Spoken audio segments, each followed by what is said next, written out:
to talk a little bit about self-love and self-worth. And I was hoping that one of you might be open to sharing what you know about either self-love or self-worth, or which one of those might resonate with you the most.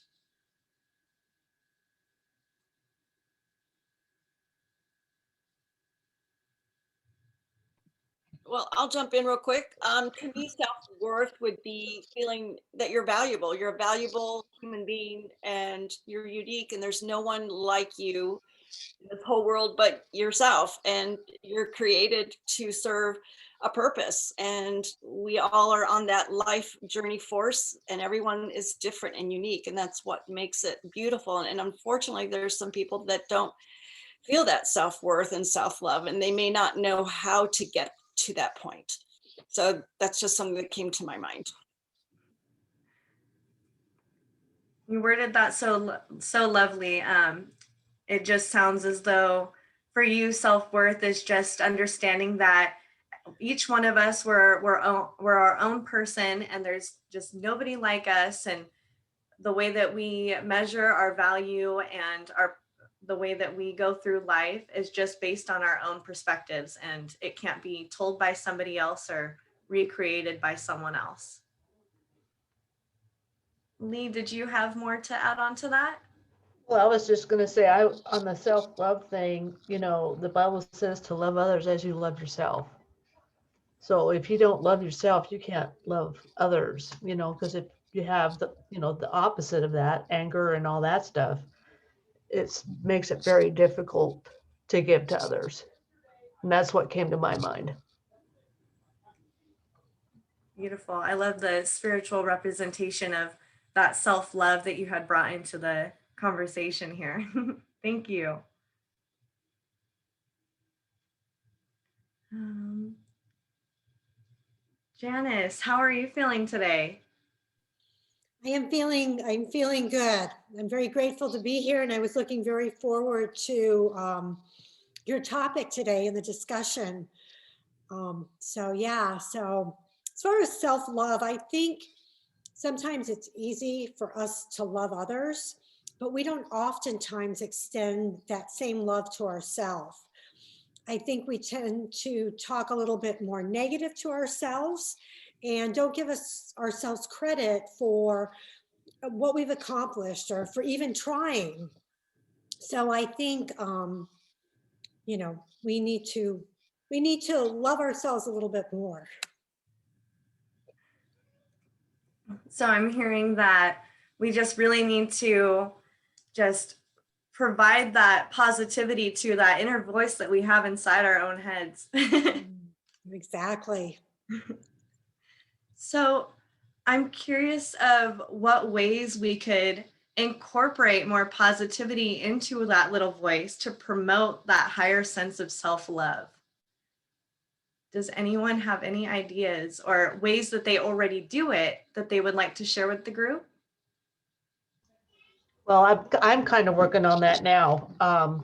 It's basically changing the lies that we tell ourselves. I had somebody tell me once, write down the lie and then write down the truth so that you can see the truth. Because from what I've read on the stress and stuff, 70% of our thoughts are negative. I mean, that's what one of the things said. PowerPoint, that was in our PowerPoint. And yeah, that's true. And so, I am a Christian. I do believe in God and Satan and all that stuff, that's real. And he likes to attack here. So with those negative thoughts, and we just have to hang on to the truth. And that's, getting into the word. And in fact, I was doing a little bit of that today. So that's what I'm working on. Realizing who really is in control. I'm not in control, and letting God handle it. Okay. So when you speak about not feeling a sense of control and it's in someone else's hands, can you elaborate further on that? Okay, let me give you a really good example.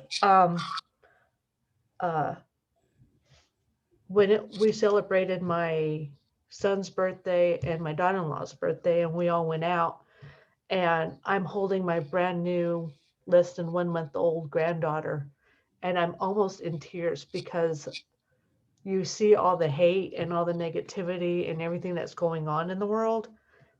And so, and she's my fourth grandchild. And it's just like, I'm afraid for what this world's going to be for them, and I can't do anything to change it.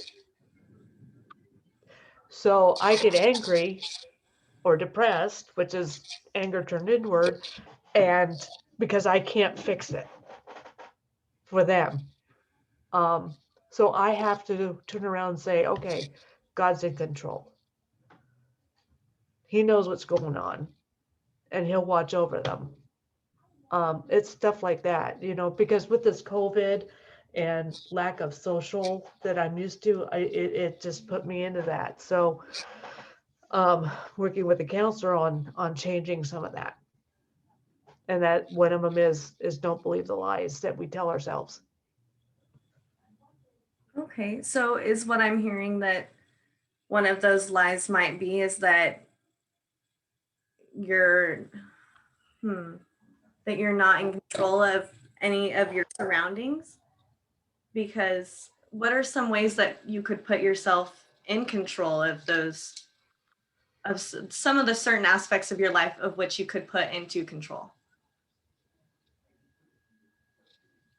Well, the here and now is the only thing I can control.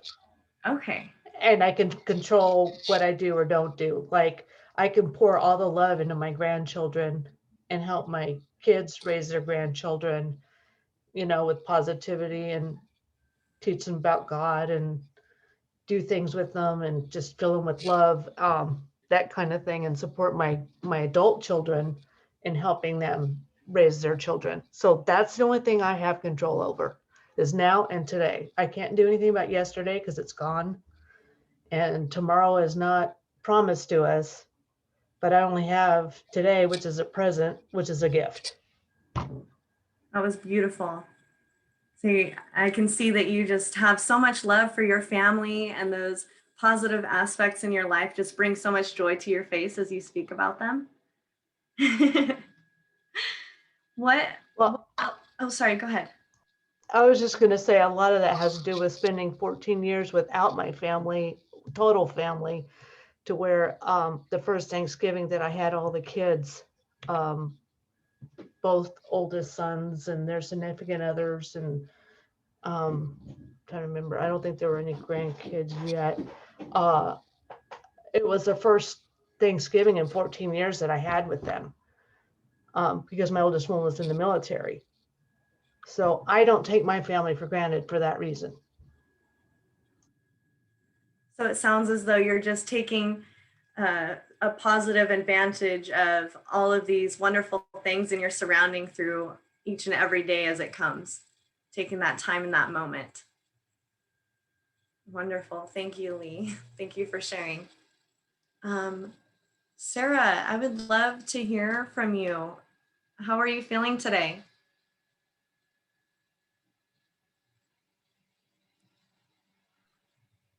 Hey, I'm okay. I don't have a lot to add to this conversation, to be honest. I'm just sort of listening. Okay, that's okay. Do you feel open to me asking you a question? Oh, sure, go ahead. Yeah, wonderful. Do you have any ways of which you express self-love for yourself? Um,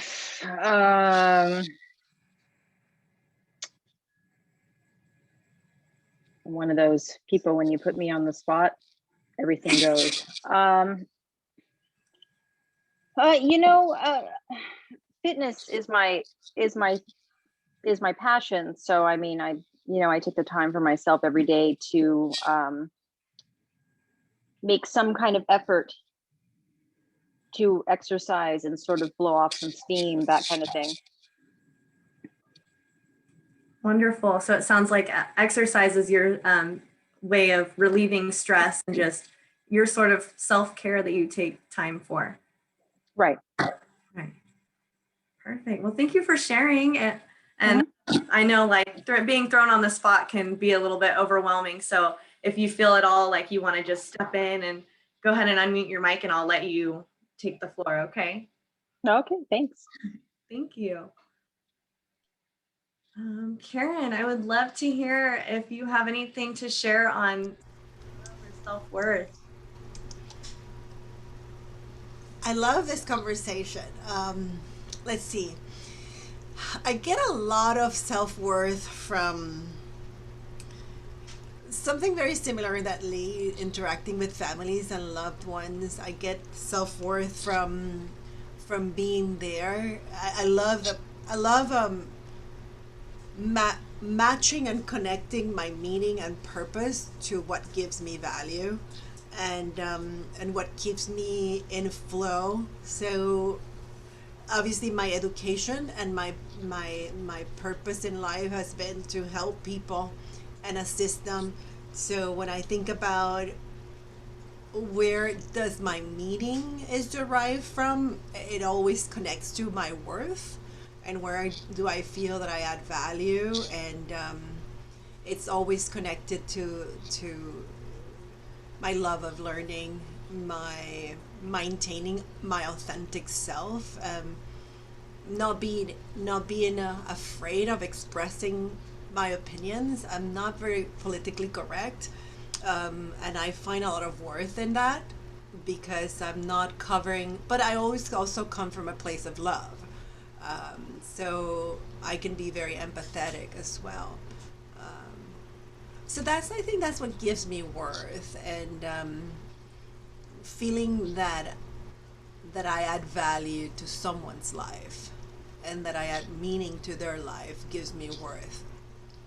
So like I had a friend this past weekend that she texted me and she says, Karen, I feel like someone did a bad juju on me. Like, someone is selling me bad vibes. So what should I do? And then I started joking and I told my sense of humor also gives me worth because I can see the lightness of very tough circumstances. And we were starting joking and I said, well, I'm going to send you this witchcraft book that I have so you can take care of some of these stuff that is happening in your life. And then my daughter is like, Mom, do you do witchcraft? And I'm like, yes. How do you think your father ended up with me at 38 years of age? I mean, like, no one really wanted to marry this woman. So we're just starting to joke around that. But, the bottom line of it is that I have friends that reach out to me to ask things like that. And I'm like, well, and then she's like, what can I bring? She was going to a vacation. What can I bring you from my vacation? And I said, nothing. The gift that you can give me is that you relax and you calm your energies. You go to the ocean and then you come back and tell me stories. So like for me, stories are very meaningful and stories give me worth as well. So I think I've made a point in my life of connecting those for me and for people. I always have stories that allow me to connect. So I tell you about this other story about the witchcraft because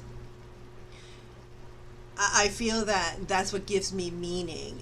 It's sort of having this honest conversation about people that might feel very vulnerable, but they're able to open up and say things that, in other circles will be kind of crazy, but they're open to telling me about it, and they know that they're not going to be judged and feel threatened by it. Just kind of embrace. And then I also sent her, she asked me about some books that she could read to kind of soothe herself and calm her energy. So I sent her like typical, like self-help book, like the 4 Agreements, and I had an array of books in my library in my room. But then there's some books about orgasms and sex, and I also took pictures of those. I'm like, whatever fits your mental state right now.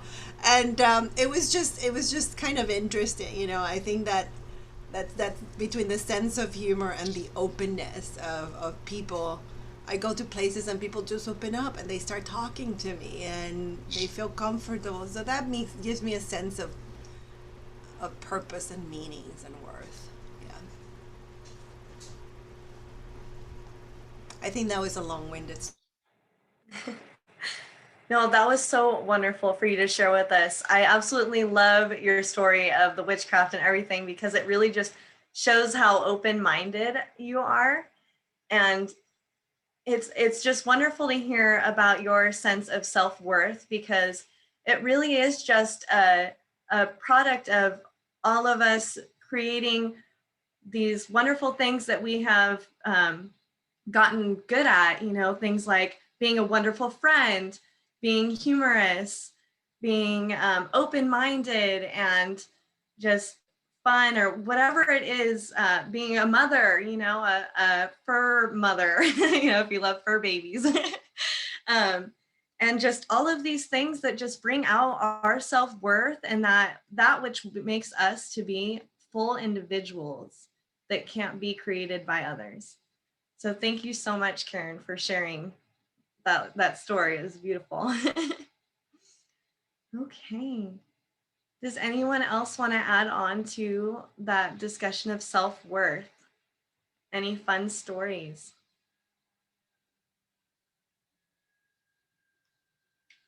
No? Okay. What? Yeah, Janice, go ahead. I was just going to say one thing that I've started doing for myself is high-fiving myself, like in the mirror every day, just like, you're doing a good job, high five. So that's kind of a fun thing, just to remind myself like, hey, you're working hard, you're putting effort in. So kind of a fun story. Yeah, what a wonderful way to present self-love for yourself. I love that. That's so great. Does anyone else do anything to just fun like that? That's so great. Well, one thing I'll add with Lee, I think the negative thoughts, because there's so much negativity, it seems like people dwell on that. And we do have these thoughts going into our heads constantly, you know, and I always ask myself, where the heck is this thought coming from?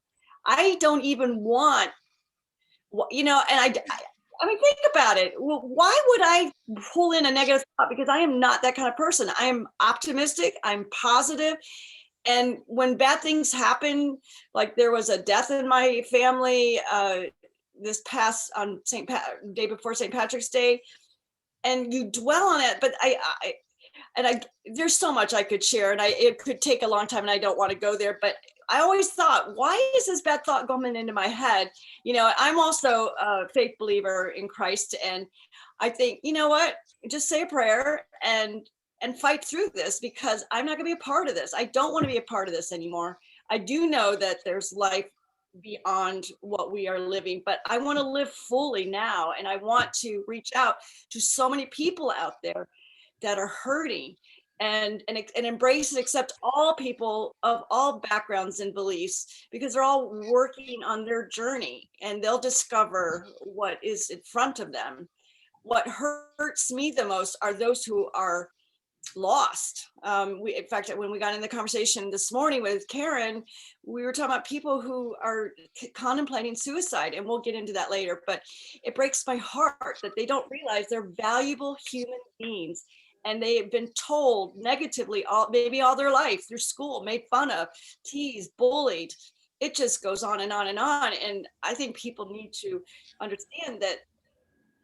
And I admire those, by the way, that do not let anything throw them off, that they realize that they're important, they're valuable. I especially admire people who have strong willpower, because they're not going to let somebody throw them off their path. So, and here's a big one.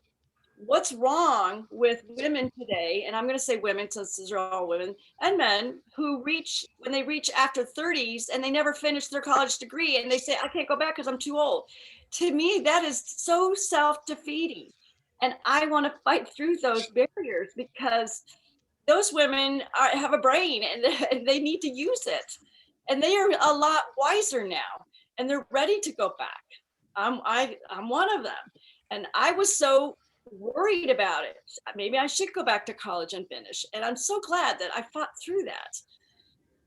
because would have not met you guys, especially Karen. She's been so inspirational. Right. So But yeah, I was one of those that you're talking about, Red. I was teased miserably in school. And that's some of those tapes that I got to change and why I have trouble with the self-esteem, you know. I had really bad buck teeth to where I almost couldn't close my mouth, and I was wearing glasses, and I had red hair that I hated at the time because no one else had red hair. It was a lot darker than this, but my mom says, yeah, I remember you coming home from school and just crying because you had bad teeth, you were wearing, you had glasses and you had red hair, and you know, because basically the only thing I can really remember is, hey, did you take your ugly pill today? You know, stuff like that would be what was said. And so those are some of the tapes that I have to change. And you get so bombarded with the negative that it's easier to suck in the negative than it is to, it takes more work to work on the positive. But I was one of those that you talk about because I grew up in an alcoholic home, and it's like, okay, school's it. I graduated high school my junior year. And then I went to 2 years of college. Then I married my husband and had 2 kids, and 30 years later, I'm back in school and graduating this year. that's wonderful. So, And I want to change that mentality. I want women and men to feel empowered. That, and I hate the word retirement. I don't like that at all. I run into people who say, I'm retiring when I hit such and such an age. And I say, well, if you're prepared, great. What are you going to do after that? Well, I don't know. I said, well, those are things that it's those dead end words that I hate. So I want people to realize that your passion from life does not end at 30 or 38, that life goes on and you can explore and discover and share all those great dreams, and then maybe empower or help someone feel empowered themselves to go on and do their dreams.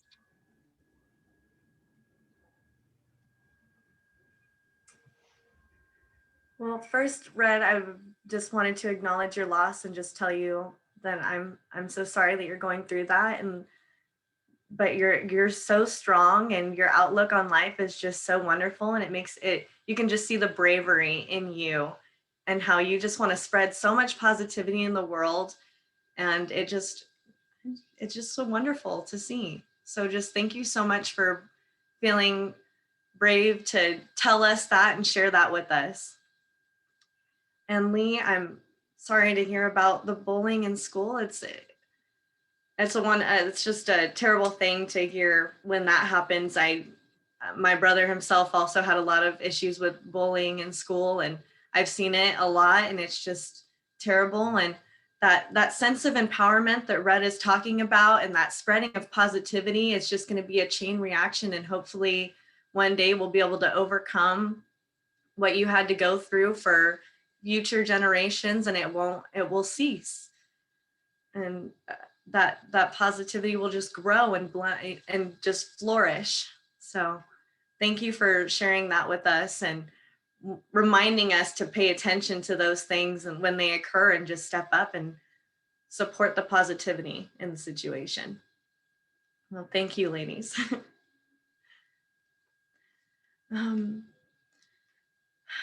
So adding on to a little bit of, sorry, I'm trying to think. I'm like, I lost it. Oh my gosh. Oh, Latanya, thank you for joining us. I just saw your comment on there that you have to go, but I really appreciate you coming and listening to what you could hear, and thank you for being here for that time. Okay. So, Lee, you discussed a lot about your past and how you overcame that, and age is just a number, right? We're still living, we're still going, and we can progress as we keep on moving through each day. I'm curious about what sort of, so you give your self-love through prayer, right? Are there any other ways that you spread that sense of self-love for yourself, especially in these stressful times? Well, I get my nails done. I get my nails done every 2 weeks. um, um, if the and on occasion I'll do things like have a bath, because I don't take baths very often. So, a nice bubble bath, or I do that, or I like to sit and do hand works, cross stitch. Give some time to do that.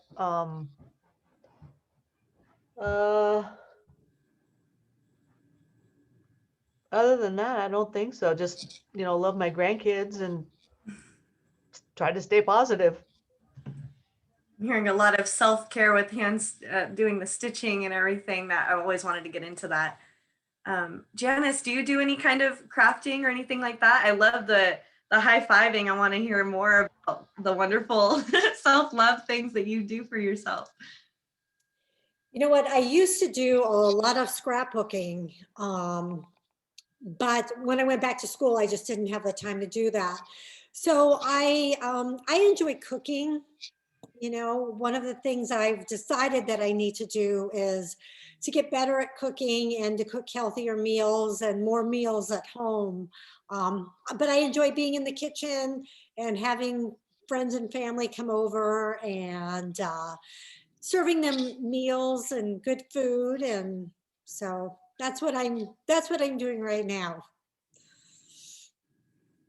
That's awesome. Sounds like you have a lot of fun with that. I do. And how about you, Karen? Any sort of self-love activities? I know you like to take a lot of vacations. You take some really fun vacations. And your puppy love in the back there. I see him laying down today. I like to smell his ears. Yes. I like to just put my head in his belly. He knows you're talking about him. Yeah, he knows. I love the smell of your little ears. They're very soft. Anyways, but seriously, I think we talked about a little bit of this of self-care.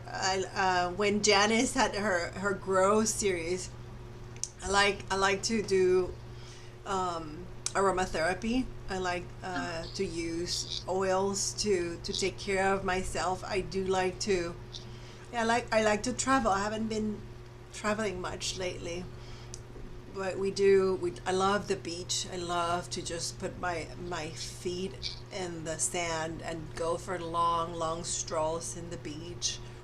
When we are in San Diego, we have a property there, and I like to just do that.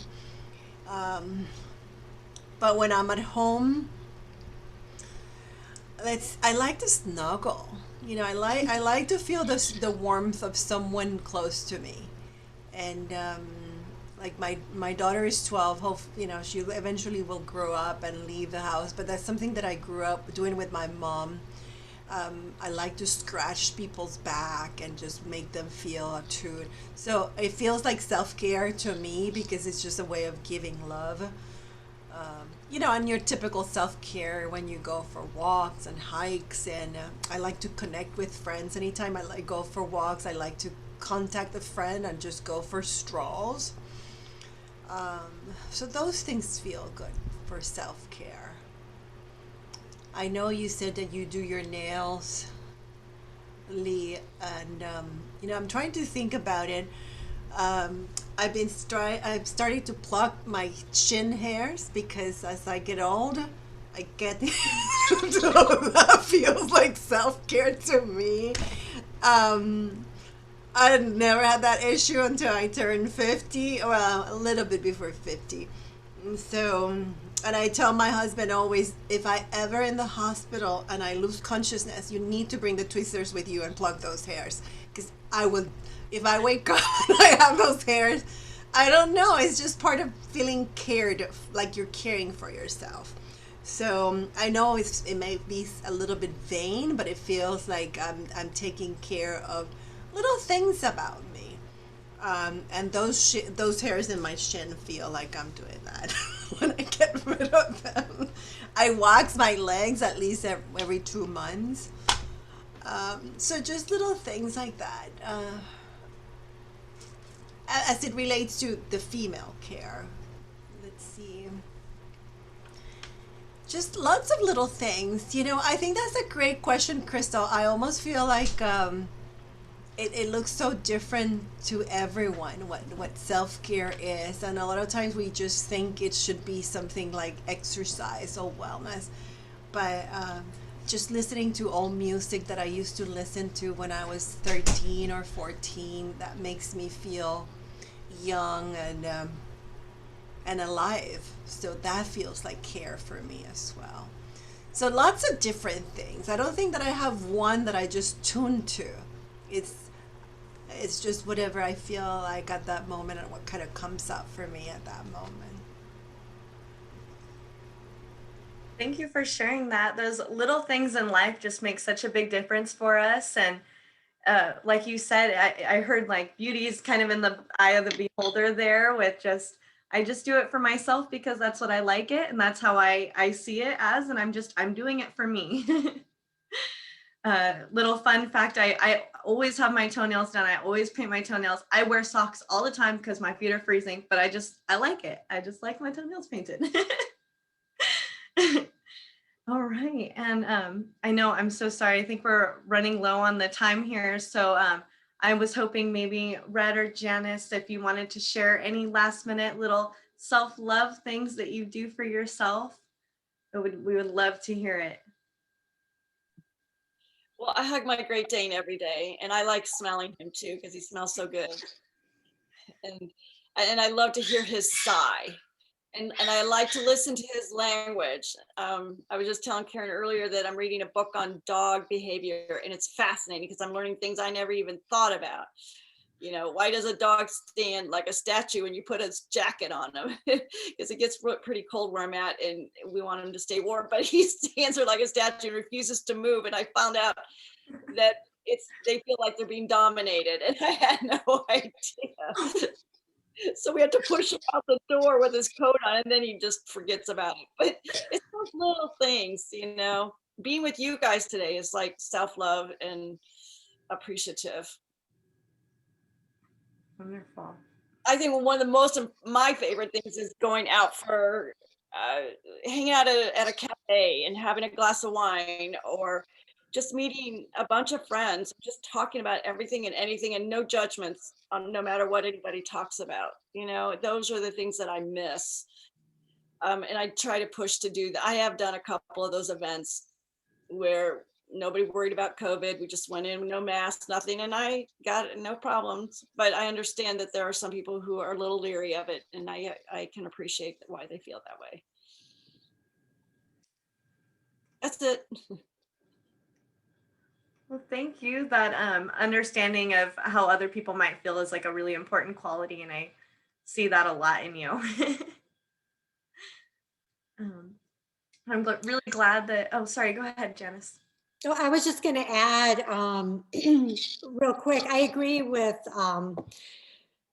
Coach Karen about it's the little things, I think, that you do for yourself every day that kind of really just kind of help you, appreciate the time and appreciate whatever it is. I like to do coffee or tea, whether I'm out or at home. It just, I don't know, the smell of it and just all of that really does a lot for me. And that's part of my self-care. And you don't realize that it is the little things that make a big difference. So, and I agree with Red also, just today's been really special with the group, and I just so appreciate the authenticity of everybody and just really speaking from the heart and just sharing your life. It's very inspiring, very encouraging to me. So thank you, Crystal, for the topic.